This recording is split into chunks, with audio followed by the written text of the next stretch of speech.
Con Leonardo Di Qui Giovanni al termine del derby, partiamo con una valutazione sulla partita, è finita 6-2, come valuti il risultato finale e la prestazione in generale del Valdagno? No, diciamo che fino a metà del secondo tempo abbiamo fatto una buona prestazione e dopo, quando abbiamo preso il terzo gol, ci siamo un po' disuniti, però alla fine dobbiamo imparare che se non sfruttiamo le occasioni, anche il primo tempo abbiamo avuto le occasioni, e queste partite qua devi buttarla dentro, perché sennò dopo loro ti puniscono. Adesso si chiude la regular season al quarto posto, ti chiedo una valutazione su questo posizionamento, se vi soddisfa.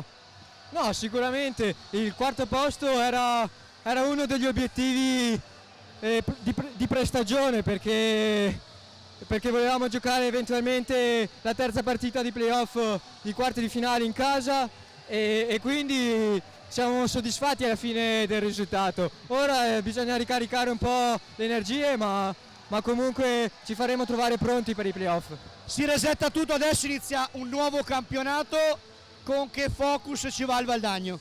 No, sicuramente all'inizio della stagione abbiamo detto che vogliamo puntare ad arrivare in semifinale, quindi ora abbiamo, mi sembra, una settimana e mezza per preparare bene il quarto di finale. Non so ancora bene contro chi giocheremo, però sono sicuro che arriveremo pronti.